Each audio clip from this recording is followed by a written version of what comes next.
మనతో పాటు ఆర్టీసీ కార్మికులు ఉన్నారు. వాళ్ళ సమస్యలేంటి కనుక్కుందాం. అసలు మీ సమస్యలేంటి? ఎందుకు సమ్మె చేయాలనుకుంటున్నారు? మా సమస్యలలో ఒకటే మేడం. ఇప్పుడు ఎలక్ట్రికల్ బస్సులు వస్తున్నాయి. ఆ ఎలక్ట్రికల్ బస్సులను గవర్నమెంటే తీసుకొని ఆర్టీసీ ద్వారా నడపాలని ఉంటున్నాం. ఎందుకంటే దీని ద్వారా ఏమవుతుందంటే మా డ్రైవర్లు రోడ్డు మీద పడుతుర్రు. అదేవిధంగా గ్యారేజ్ కార్మికులు అంటే ఒక డ్రైవర్ మాత్రమే వాళ్ళు ఉంటారు. కండక్టర్ మాత్రం మా వాళ్ళు ఉంటారు. మిగతా వాళ్ళంతా ప్రైవేట్ వాళ్ళే ఉంటారు. దీని ఉద్దేశం ఏంటంటే మెల్లమెల్లగా ప్రైవేటీకరణకు దారి చూపుతుంది గవర్నమెంట్. మేమేమంటున్నాం అంటే ఆర్టీసీ కొనుగోలు చేసుకొని ఆర్టీసీ డ్రైవర్లు మాకు చాలా నైపుణ్యత గల డ్రైవర్లు ఉన్నారు. వాళ్ళే నడుపుతారని చెప్పేసి మేము డిమాండ్ చేస్తున్నాం. ఎందుకు మరి ప్రభుత్వం వద్దంటుంది అట్లా? అదే దాని గురించే కదా మేము ఇది మెల్లమెల్లగా ప్రైవేట్ పరమైన ఆర్టీసీ కనుమరుగైపోతున్న ఉద్దేశంతో మేము సమ్మె నోటీస్ ఇస్తున్నాం. అదొక మెయిన్ ఒక డిమాండ్, అది అందులో ఒక డిమాండ్ ప్రధానంగా. రెండో డిమాండ్ ఏంటంటే ఆర్టీసీని గవర్నమెంట్లో విలీనం చేయాలని చెప్పి ఆల్రెడీ 90% పూర్తి చేసిండు అప్పుడున్న గవర్నమెంట్ బీఆర్ఎస్ ప్రభుత్వం. ఇంకా 10% ఉంది. వీళ్ళు కాంగ్రెస్ మేనిఫెస్టోలో ఎలక్షన్ల ముందు మేనిఫెస్టోలో పెట్టడం జరిగింది. ఆ పెట్టడంతో మా ఆర్టీసీ ఉద్యోగులందరూ దాదాపు 99% కాంగ్రెస్కు ఓట్లేసి గెలిపించిన తర్వాత అందులో యూనియన్లు ఇస్తా అని చెప్పారు. తర్వాత మన ఇది గవర్నమెంట్లో మెర్జ్ చేస్తామని చెప్పారు. తర్వాత ఏంటంటే కొత్త బస్సులు కొనుక్కొని కొత్త ఉద్యోగాలు ఇస్తామని చెప్పేసి అన్నారు.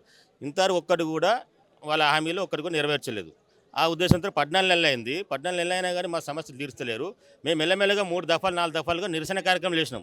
ఫస్ట్ డిపోలలో నల్ల బ్యాడ్జీలు పెట్టి నిరసన కార్యక్రమం చేసినాం మా సమస్యల మీద. రెండో కార్యక్రమం ఏంది, చలో ఇంద్ర పార్క్ పెట్టినాం. తర్వాత మూడో కార్యక్రమం చలో బస్ భవన్ దగ్గర పెద్ద ఎత్తున ధర్నా చేసినాం.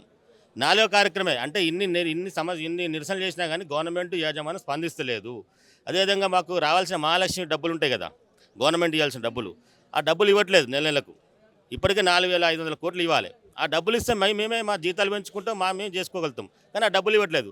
ఆ డబ్బులు ఇవ్వకపోవడం వల్ల మాకు ఆర్థికంగా చాలా అప్పులు పెరిగిపోతున్నాయి. రిటైర్మెంట్ అయిన కార్మికులకు డబ్బులు రావడం లేదు.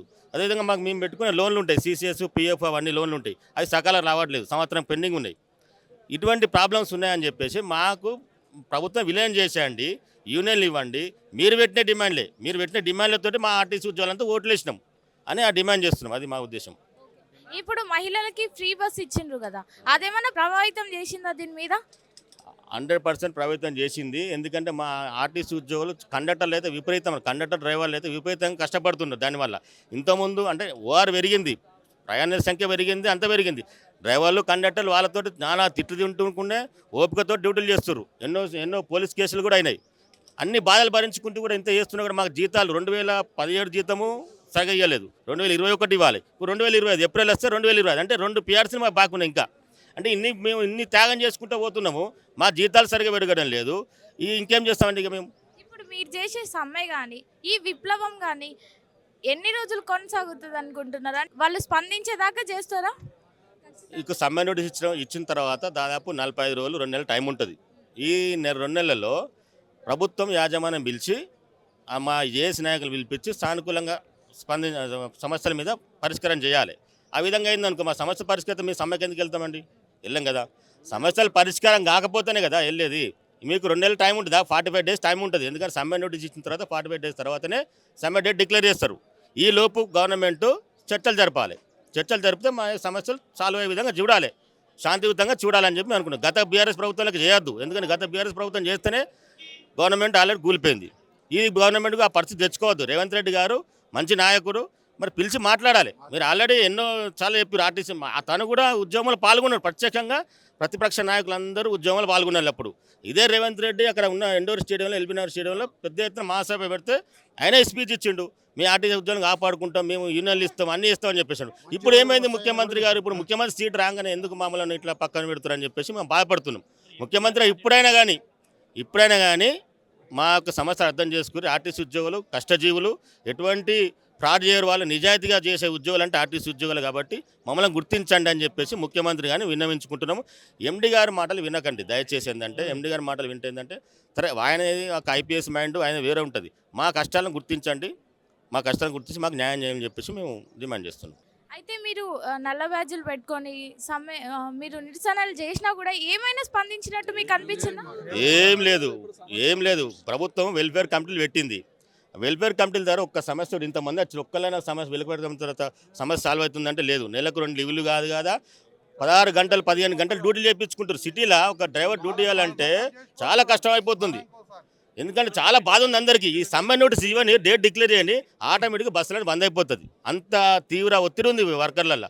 ఏదో ఇది ఇంతమంది తక్కువ మంది వచ్చి అనుకుంటారు. ఇది ఓన్లీ సిటీ వాళ్ళని పిలిచింది. డిస్టిక్ వెళ్ళి పిలిస్తే మాత్రం ఇంకా సీరియస్ ఉంటుంది.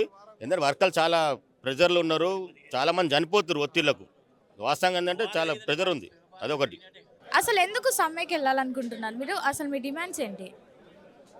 మా డిమాండ్స్ అంటే ఆల్రెడీ మరి ఈ ప్రభుత్వం ఏర్పడిన తర్వాత ఏదో వారు ఇచ్చిన హామీల మేరకు 14 మాసాలు మేము వెయిట్ చేయడం జరిగింది. గత ప్రభుత్వం కూడా మమ్మల్ని ప్రభుత్వం విలీనం చేస్తామని చెప్పేసి మాకు రావాల్సిన ఆర్థిక సమస్యలు కానీ మొత్తం కానీ వారు చేస్తా అని చెప్పి చేయని పక్షంలో మరి యావత్ రాష్ట్ర కార్మిక వర్గం మొత్తం ఆర్టీసీ వర్గం మొత్తం కూడా మరి ప్రభుత్వం మార్పును కోరుకొని ఈ ప్రభుత్వాన్ని మరి అక్వైర్ చేసుకున్న తర్వాత ఏదైతే ఇచ్చిన హామీల్ని మేము అమలుపరచాలని చెప్పేసి మరి అందరి మంత్రులతో ముఖ్యమంత్రి కూడా ఎన్నో దఫాలుగా అడిగినా కూడా ఇంతవరకు కూడా పరిష్కారం చేయని పక్షంలో విధిలేని పరిస్థితిలో అటు మా సమస్యలు ఆర్థిక అంశాలతో పాటుగా ఈరోజు పెనుభూతంగా ఈరోజు ఆర్టీసీకి ఈ ఎలక్ట్రిక్ బస్సులు అని చెప్పేసి తీసుకొచ్చేసి పూర్తిగా మరి హైదరాబాద్ సిటీలో 3000 బస్సులతో పాటుగా మరి డిస్ట్రిక్ట్లో కూడా అన్ని ఎలక్ట్రిక్ బస్సులు ఇంట్రడ్యూస్ చేస్తూ ఉన్నారు. ఒక బస్సుకి దాదాపుగా 6 మంది సిబ్బంది పనిచేసే దగ్గర అదే కనుక ఎలక్ట్రిసిటీ బస్సు అయితే ఒక వ్యక్తి మాత్రమే ఉండి 5 మంది మేము కోల్పోతా ఉన్నాం. కాబట్టి అసలు ఏంటి దుస్థితి అయింది, అసలు ఏం చేయదలుచుకుని ఈ ఆర్టీసీని. కాబట్టి మేమేం చెప్తున్నామంటే అయితే కేంద్ర ప్రభుత్వం ఇచ్చిన ఈ ఎలక్ట్రిక్ బస్సులకు మేము వ్యతిరేకం కాదు, ఎలక్ట్రిక్ బస్సు ప్రవేశపెట్టండి, కానీ ప్రభుత్వమే దాన్ని సమకూర్చి మా యాజమాన్యానికి ఇచ్చేస్తే మరి సంస్థ బాగుంటుందని చెప్పేసి మేము మరి కోరుతా ఉన్నాం. అదేవిధంగా మాకు రావాల్సిన చాలా సమస్యలు ఉన్నాయి. మాకు సొసైటీ ఉంది సిసిఎస్, దానికి సంబంధించిన సొసైటీ కూడా ఈరోజు పూర్తిగా డబ్బులు ఇవ్వక దాన్ని కూడా మరి విచ్ఛిన్నం చేస్తూ ఉన్నారు. అదే రకంగా రావాల్సిన పెండింగ్ సమస్యలు చాలా ఉన్నాయి.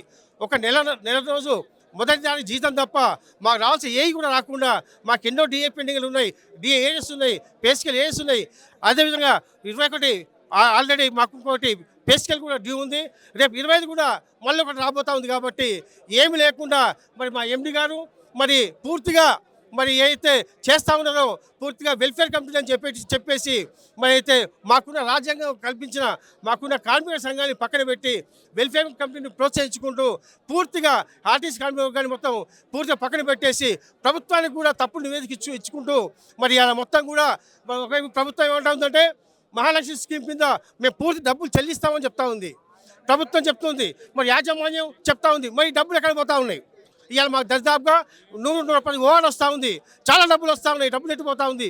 ఎక్కడ లేకుండా ఎక్కడ ఈ అధికారులను పక్కన పెట్టేసి ఆ సొంత కోటను నిర్మించుకొని కన్సల్టెన్సీ అని చెప్పేసి పూర్తిగా ఇష్టారాధన చేస్తూ ఉంది. కాబట్టి దీనిపై తప్పని పరిస్థితితో ఇక మేము సమయం నుంచి వాళ్ళ పరిస్థితి ఏర్పడింది. మీకు బకాయిలు రాకుండా ఉండడానికి మహిళలకు ఫ్రీ బస్ ఇవ్వడమే అని అనుకుంటున్నారు, అది నిజమా తప్ప? రాష్ట్ర ప్రభుత్వం ఏదైతే మరి రాష్ట్రంలో ఉన్న మహిళలకు ఆధార్ కార్డు ద్వారా ఉచితంగా ఆర్టీసీ బస్సుల్లో ప్రయాణానికి మరి జీవో సర్క్యులర్ చేసి అమలు చేస్తూ ఉంది. అట్టి జీవోకు సంబంధించి మరి చాలామంది ఈరోజు ఆర్టీసీ బస్సుల్లో ప్రయాణిస్తున్నారు. అందుకు రద్దీకి తగ్గ విధంగా బస్సులు అయితే కొత్తవి ఏవి ప్రవేశపెట్టడం లేదు. ఒక్కొక్క బస్సుల్లో మీరు చూడండి కనీసం 100 నుంచి 100 పైచీలకు మహిళలు ప్రయాణిస్తూ ఉన్నారు. మరి ఈ పరిస్థితుల్లో మరి ఆర్టీసీ డ్రైవర్ చాలా నిష్ణాతంగా పనిచేసి వాళ్ళని సురక్షితంగా ఎటువంటి ప్రమాదాలకు గురి చేయకుండా ఇప్పటికీ సురక్షితంగా గమ్యస్థానాలకు చేరుస్తూ ఉన్నాడు. మరి దీనిలో ఎంత శ్రమ ఉందో మీరు అబ్జర్వ్ చేయండి. మరి ఈ శ్రమకు మరి ఈ శ్రమకు తగ్గ ఫలితం ఆర్టీసీ కార్మికులకు లభిస్తలేదు. మరి మాకు న్యాయంగా రావాల్సిన 2017 ఏరియర్స్ అదేవిధంగా ఇప్పటికే 4 సంవత్సరాలు కాలాతీతమైంది. 2021 పే స్కేల్ జరగాల మాకు, అది ఇవ్వలేదు. మళ్ళీ ఇప్పుడు 2025 పే స్కేల్ వస్తుంది. అదేవిధంగా మాకు మరి ఎలక్ట్రికల్ బస్సుల పేరుతో మరి ప్రైవేటు పరం ఇష్టానుసారంగా ప్రైవేటు పరం చేస్తారు ఆర్టీసీ. మరి తప్పుడు నివేదికలు ప్రభుత్వానికి ఇచ్చి అటు ప్రభుత్వానికి ఇటు ఆర్టీసీ కార్మికుల మధ్య గ్యాప్ పెంచుతూ ఉన్నారు. ఈ పద్ధతి మంచిది కాదు. యాజమాన్యం ఇప్పటికైనా ఇటువంటి పద్ధతి మార్చుకొని వాస్తవ నివేదికలు ప్రభుత్వానికి ఇచ్చి మరి ఆర్టీసీని ప్రభుత్వంలో విలీనం చేయాలంటే ఏదైతే ఆర్టీసీ కాంగ్రెస్ గవర్నమెంట్ ఏదైతే మాకు హామీ ఇచ్చిందో దాన్ని వెంటనే అమలుపరచాలా. అదేవిధంగా ఆర్టీసీ కార్మికులకు న్యాయంగా రావాల్సిన అన్ని రకాల ఆర్థిక అంశాలు బెనిఫిట్స్ మాకు సమకూర్చాలా. అదేవిధంగా ఆర్టీసీని ప్రభుత్వంలో విలీనం చేయాలా. మరి ఆర్టీసీకి న్యాయంగా మరి ఏదైతే ఉచిత ప్రయాణం ద్వారా రావాల్సిన బడ్జెట్ ఏదైతే ఉందో దాన్ని తక్షణం రిలీజ్ చేసి ఆర్టీసీని మరి ఆర్థికంగా ఆదుకోవాలని చెప్పి మీ ద్వారా ప్రభుత్వాన్ని డిమాండ్ చేస్తూ ఉన్నాం. ఈరోజు కాలేజ్లోకి వెళ్ళాలన్నా ఆఫీస్లోకి వెళ్ళాలన్నా మహిళలు కానీ ఎవరైనా వాళ్ళు కంఫర్ట్గా వెళ్ళడానికి కారణం ఆర్టీసీ బస్సులు కానీ ఒకవేళ కూలిపోతే ఒకవేళ ఆర్టీసీ బస్సులు కాకుండా ర్యాపిడోలని ఆటోలని జనాలు కానీ తప్పుదారి పడితే వాళ్ళకి ఎంత నష్టం కలుగుతుందో ప్రజలకు తెలుసు. అది కాకుండా సమ్మె దాకా పోకుండా ప్రభుత్వం స్పందిస్తుంది అని వీళ్ళు ఎక్స్పెక్ట్ చేసి సమ్మెకి పిలుపునిద్దాం అనుకుంటున్నారు. ఇది ప్రభుత్వం ఖచ్చితంగా దృష్టి పెట్టాల్సిన విషయం కాబట్టి దృష్టి పెట్టాలి.